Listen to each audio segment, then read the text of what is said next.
Apa ibadah yang pertama? Ibadah yang paling pertama ditanya di padang mahsyar nanti adalah sholat.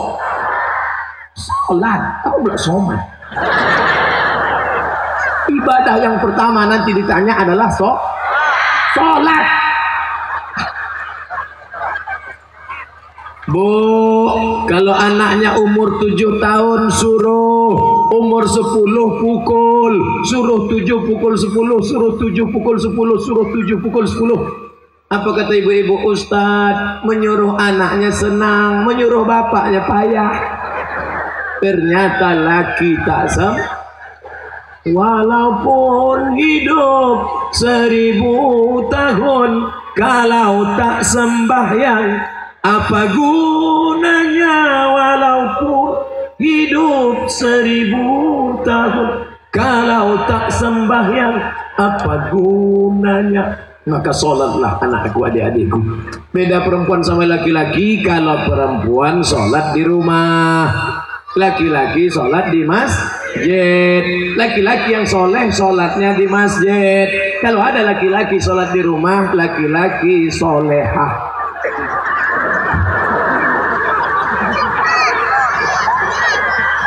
Lama sudah saya berceramah, baru inilah SpongeBob datang. Sekarang ada aliran yang merusak akidah, namanya Islam ubur-ubur. Dan tidak ada yang bisa menangkap Islam ubur-ubur selain SpongeBob. Saya mengikuti juga perkembangan ini. Bukan Bapak Ibu sangka saya tak tahu. Semua saya tahu. Superman, Batman, Wonder Woman, Spiderman, Cicakman.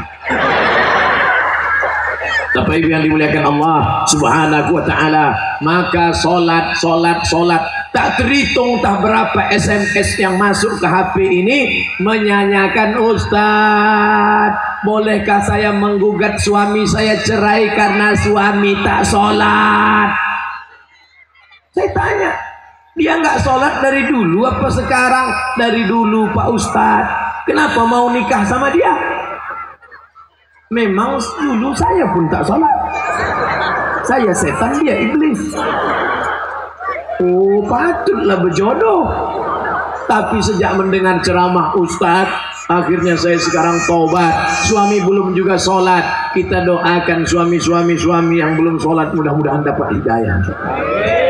Ya Allah, kirimkanlah hidayahmu kepada suami-suami yang belum sholat, ya Allah.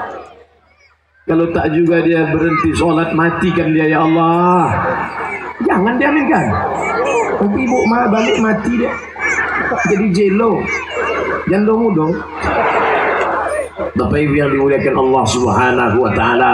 Oleh sebab itu maka mudah-mudahan yang gadis-gadis yang cantik-cantik dapat kalian nanti pemuda yang soleh-soleh, yang sholat-sholat. Yang bilang amin itu yang belum nikah. Yang udah nikah pula. Fit and proper test pertama. Kalau ada anak lajang mau meminang anak gadis, yang pertama ditengok sholat. Pak Haji, saya ada minat mau meminang anak bapak. Datang maghrib. Kenapa datang maghrib Pak Haji? Jangan saya tanya. Kalau mau datang maghrib. Dulu orang tua begitu. Kenapa disuruh datang maghrib? Mau dibawa ke surau. Sampai di surau suruh azan. Azan dulu. Bapak kenapa? Saya habis minum es 3 drum batu. Kau azan. Azan lah anak muda tadi. Allahu Akbar, Allahu Akbar. Dipakainya lagu yang slow supaya lembut hati Pak Haji. Agak-agak merayu sedikit. Hayya 'alas shalah.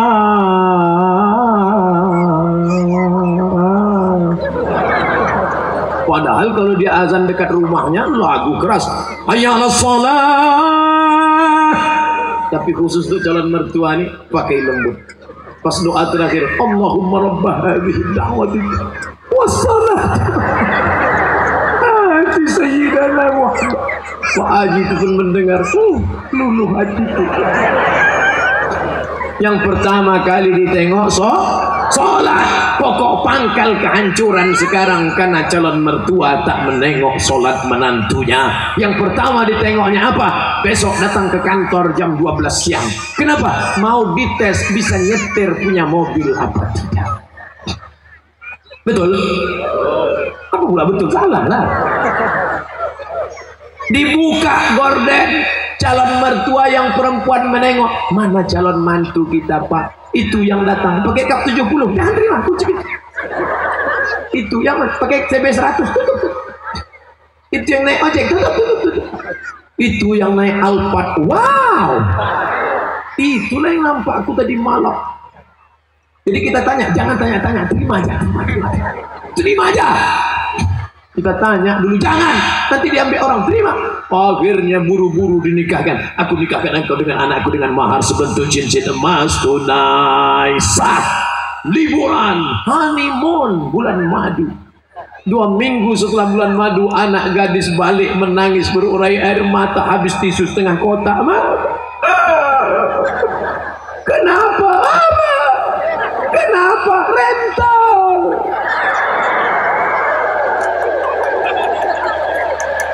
Makanya pokok pangkal yang pertama ditengok adalah sholat. Tenda ini kenapa bisa tegak berdiri kokoh? Kenapa? Karena ada tiang 1, 2, 3, 4, 5, 6, 7, 8, 9, 10 tiang dari depan ke belakang 10, 100 tiang. Tiang segala ibadah adalah sholat. Haji bolak-balik ke Makkah tapi tak sholat, tak ada guna haji. Hajinya haji mabur. Makanya tak ada perubahan. Duit banyak, sawit banyak, duit banyak, pergi haji. Heran saya nengok Pak Haji itu Pak Ustaz. Kenapa? Tak ada perubahan. Dulu sebelum berangkat haji pakai celana pendek, setelah haji tak bercelana sama sekali. Tak ada perubahan. Bangga kita melihat polisi sholat. Polisi pakai seragam sholat di masjid. Allahu Akbar. Langsung saya panggil anak muda. Tengok tuh. Polisi aja sholat. Apa ibu-ibu pun dipanggilnya anaknya. Sini nak, tengok tuh nak. Polisi sholat. Ayah kau baru hansip dah tak sembahyang. Mohon maaf hansipnya. Mau Satpol PP, mau pejabat, mau TNI Polri, mau apapun engkau, ketika sampai masanya yang ditanya adalah sholat. Tidak ada malaikat bertanya, dulu kau mati jabatan terakhir kepala dinas, kepala badan, kepala kantor. Dulu kau mati sempat golongan apa? 4A, 4E, 4D, 4C. Tidak ada. Itu nanti. Yang pertama ditanya, inna awwala ma yuhasabu bihil abdu yaumal qiyamah. Yang pertama kali ditanya adalah sholat. Yang masa-masa lalu kau sudah, maka apa boleh buat? Taubat nasuha. Nanti malam sholat sunat taubat 2 rakaat. Usolli sunnata taubat raka'ataini lillahi ta'ala. Allahu Akbar. Sholat sunat taubat suaranya tidak dikuatkan, tapi kalau tahajud baru kuat. Alhamdulillah. Siapa yang jadi imam? Anak Karang Taruna Sungai Bangka. Karang Taruna, diambilnya air, dipercikkannya ke wajah istrinya. Mereka pengantin baru. Bangun. Aku kalau nikahnya udah 20 tahun. Tapi kalau yang pengantin baru nikah kemarin, wake up my darling, wake up my honey. Dibentang mereka lah sajadah. Apa judul kita malam ini bang? Di bawah mihrab cinta. Allahu Akbar.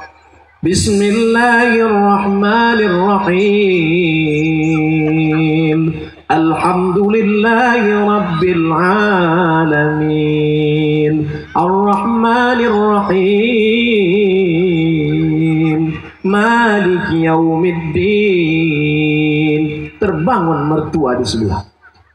Kenapa cepat betul masjid hidup mikro? Bukan masjid bang. Jadi suara apa? Anak kita di sebelah sedang sholat tahajud. Mereka baru nikah sudah tahajud. Kita udah 25 tahun nikah tak pernah tahajud. Mertua mulai mencari-cari di mana suara, dibukanya pintu, ditengok, rupanya suara HP.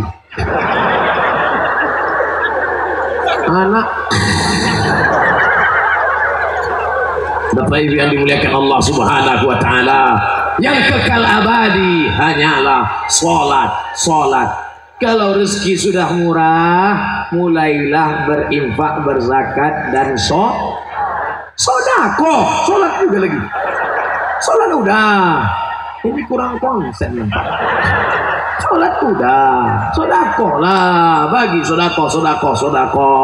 Bantu anak yatim, fakir, miskin. Saudara-saudara kita balik dari sini cari mana sekolah MDA. Bapak kepala MDA, ya, berapa lokal yang perlu dibangun? Berapa kursi yang perlu diganti? Berapa papan tulis? Berapa anak yatim yang belum bayar? Bapak mau nanya? Enggak, tanya aja. Bapak Ibu yang dimuliakan Allah, mudah-mudahan anak-anak kita ini berhasil bisnisnya, insya Allah. Yang punya kebun kelapa, mudah-mudahan kelapanya sejauh mata memandang. Yang punya kebun sawit cukup untuk 70 keturunan. Yang punya mobil, mudah-mudahan mobilnya makin banyak. Mobil cantik, mobil mahal. Ada mobilnya yang bisa dibawa mati? Ada. Gimana caranya? Wakafkan mobil ini ke masjid, tulis di belakangnya ambulansi. Tuh, mobil yang paling mahal, mobil ambulan. Siapa yang mau masuk di situ gratis. Syaratnya sakit. 2 gondang, kalau tak sakit mati. Saya diupah tak mau masuk ke dalam. Bapak Ibu yang dimuliakan Allah Subhanahu wa taala, tapi ibadah yang paling hebat di antara semua adalah salat. Di antara salat zikir. Subhanallah wa bihamdihi subhanallahil azim. Subhanallah wa bihamdihi subhanallahil azim. Di antara zikir yang paling afdalu zikri fa'lam annahu la ilaha illallah. Oke, jangan mulut kasih cerita. Ibu, bapak balik dari sini, nggak tahu kawan nasib dengan ngajak cerita. Kabarnya anak saya nikah belum hamil duluan buat. La ilaha illallah, la ilaha illallah, la ilaha illallah. Nanti ada kawan yang buat, assalamualaikum, waalaikumsalam. Kabarnya anak saya buat. La ilaha illallah, la ilaha. Itulah yang akan kita bawa mati menghadap Allah. TM sampai bubuih mulut, tak ada maknanya. Itu Ustadz dari tadi ngomong aja di atas mimbar ceramah ini bernilai ibadah. Atau kita gantian, saya di bawah naik ke atas. Bapak Ibu yang dimuliakan Allah, syarat yang pertama apa tadi? Akidah. Syarat yang kedua ibadah. Syarat yang terakhir yang ketiga adalah akidah. Ibadah. Yang ketiga A lagi. Adik-adik mudah ingat ceramah saya. A-I-A. Apa ceramah Ustaz Somad tadi? A-I-A. Apa itu? Aku pun tak ingat. Akidah. Ibadah. Akhlak. Sopan santun, budi bahasa. Ustaz Somad tuh pandai ngomong aja tuh.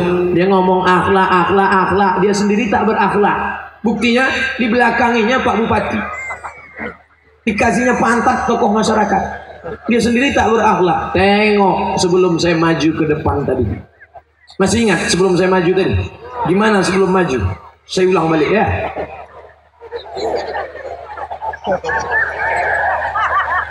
Nampak?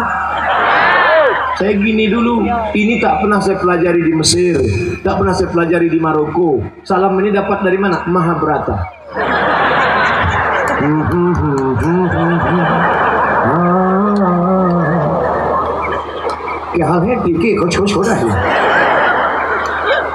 Kita sopan santun tata krama. Begitu saya angkat tangan minta izin, maksud saya tuan-tuan guru, alim ulama, bapak bupati, boleh saya maju ke depan? Mereka pun mengangguk.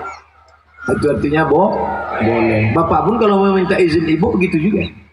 Balik dari sini angkat tangan. Kalau ibu tuh ngangguk, jalan nggak? Angkat tangan semua ke atas. Lambaikan ke drone. Semua angkat tangan ke atas, lambaikan ke drone. Terus tunjukkan kepada seluruh dunia, ambil gambar begini orang Tebo mendatangi pengajian. Udah turunkan balik. Jangan lama-lama, ketiak berpoluh. Bapak Ibu yang dimuliakan Allah Subhanahu wa taala, tunjukkan kepada seluruh dunia bisa penuh tanah lapang. Bukan ada artis dangdut, bukan ada penyanyi metal, kecuali tadi yang datang ke atas ini pakai celana jeans sempit, pakai baju kaos, pakai jaket kulit. Are you ready to rock? Tidak, kita hanya mengaji, mengingatkan tentang akhlak. Belakangan akidah, setelah akidah ibadah, setelah ibadah akhlak. Mana contoh akhlak? Laki-laki perempuan tak boleh campur. Laki-laki semua, tak ada perempuan. Sikit-sikit apa? Perempuan semua, tak ada laki-laki. Itu menjaga keamanan. Itu akhlak yang pertama. Tak boleh campur aduk laki-laki dan perempuan. Semua yang perempuan pula bertudung panjang, tudung labuh, tudung panjang. Ada yang tak bertudung, oh laki-laki. Coba perhatikan, anak kecil pakai jilbab. Anak kecil berjilbab panjang. Di luar sana, nenek tak berjilbab. Nenek pakai baju, you can see. Kamu kan bisa see, menengok. Kamu bisa menengok ketiak nenek macam leher untung. Lambai bagayun. Bulu pun tak tumbuh. Awak menengok sekali, hilang selera makan 3 hari. Itu namanya dosa kering. La ilaha illallah Muhammadur Rasulullah. Tapi ditebuk. Lihatlah, anak kecil pun berjilbab, apalagi orang tua. Jilbabnya jilbab panjang pula. Jilbabnya panjang. Coba tengok, panjang menutup. Menutup. Ini sekarang ada jilbab ini pendek, dipakai jilbab sini. Kemana-mana jalan gini. Pergi undangan makan lontong, gigi sakit, tak terkunyah, tersangkut, mati.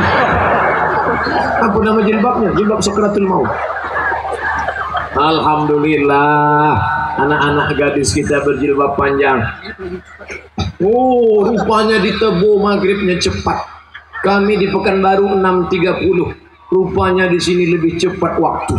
Mudah-mudahan mati tak lebih cepat.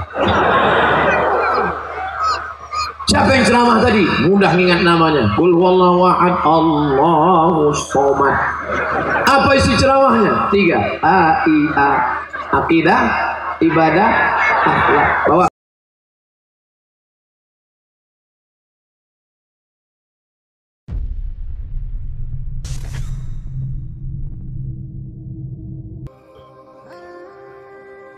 Bismillahirrahmanirrahim. Assalamualaikum warahmatullahi wabarakatuh. Sahabat yang beriman, puasa Ramadan adalah ibadah yang hukumnya wajib bagi setiap muslim yang telah mencapai mukallaf. Orang yang mengingkari kewajiban puasa Ramadan, maka ia kafir, keluar dari lingkaran Islam. Namun, bagaimanakah dengan orang yang rajin puasa tapi tidak sholat? Apakah ibadah puasa yang dilakukannya diterima? Secara hukum, sholat 5 waktu adalah ibadah yang hukumnya wajib. Konsekuensi hukum bagi orang yang meninggalkan sholat, amalannya tidak ada yang diterima oleh Allah Azza wa Jalla, baik berupa haji, puasa, zakat, atau amalan apapun. Dari Abu Hurairah radhiyallahu an, Nabi Muhammad SAW bersabda, "Rubba sha'imin haddahu minasyahimi ju'i wal atas, warubba qaimin haddahu min qiyamihi syahri." Betapa banyak orang yang berpuasa hanya mendapatkan rasa lapar dan dahaga saja. Betapa banyak pula yang melakukan sholat malam hanya jadinya begadang di malam hari saja. Hadis riwayat Ahmad. Sholat merupakan ibadah pokok dalam Islam dan wajib dikerjakan bagi orang yang sudah memenuhi persyaratan. Dalam sebuah hadis disebutkan bahwa sholat ialah amalan pertama yang dilihat atau dihisab oleh Allah di hari akhirat kelak. Hadis riwayat Ibnu Majah. Bahkan dalam hadis lain dikatakan, antara hamba mukmin dan kafir ialah meninggalkan sholat. Hadis riwayat Ibnu Majah. Maksudnya, meninggalkan sholat dapat menjadi perantara seorang untuk menjadi kafir. Dua hadis tadi menunjukkan betapa pentingnya mengerjakan sholat. Terlebih lagi, terdapat kesepakatan ulama atau ijma bahwa sholat termasuk kewajiban yang tak bisa ditawar-tawar lagi. Siapapun yang sudah memenuhi persyaratan mesti mengerjakannya dalam keadaan apapun dan sesulit apapun. Selain puasa, terdapat kewajiban pokok lain yang hukumnya setara dengan sholat, seperti haji dan zakat. Kemudian, bagaimanakah hukumnya mengerjakan puasa tetapi tidak mengerjakan sholat? Apakah puasanya masih dihukumi sah, mengingat sholat sebagai amalan utama dan pokok? Untuk menjawab pertanyaan ini, kita mesti merinci terlebih dahulu atau paling tidak bertanya kepada orang yang tidak sholat tersebut. Kira-kira apa alasannya meninggalkan sholat? Apakah karena mengingkari kewajibannya atau lantaran malas? Sebab keduanya memiliki implikasi hukum yang berbeda-beda. Hasan bin Ahmad Al-Kab dalam Takriratus Sadidah menjelaskan, ada dua kondisi orang yang meninggalkan sholat. Meninggalkan sholat karena mengingkari kewajibannya dan meninggalkan sholat karena malas. Orang yang masuk dalam kategori pertama maka ia dihukumi murtad. Sementara orang yang meninggalkan karena malas hingga waktunya habis maka ia masih dikatakan muslim. Berdasarkan pendapat ini, orang yang tidak mengerjakan sholat karena mengingkari kewajibannya puasanya batal secara otomatis. Sebab dia sudah dianggap murtad dan keluar dari Islam termasuk hal yang dapat membatalkan puasa. Sementara puasa orang yang tidak mengerjakan sholat karena malas atau sibuk, statusnya masih muslim dan puasanya tidak batal secara esensial. Kendati puasanya tidak batal secara esensial atau secara hukum fikih tidak dianggap batal dan tidak wajib qada, namun puasanya tidak bernilai apa-apa dan pahalanya berkurang. Dalam Takriratus Sadidah disebutkan, pembatalan puasa itu dibagi menjadi dua kategori. Pertama, pembatalan yang merusak pahala puasa namun tidak membatalkan puasa itu sendiri. Kategori ini dinamakan mubtilatit atau merusak pahala puasa dan tidak diwajibkan qada. Kedua, sesuatu yang dapat membatalkan puasa dan merusak pahalanya. Bila melakukan ini tanpa uzur, maka wajib mengqada puasa di hari lainnya. Kategori ini dinamakan mubtirat atau membatalkan puasa.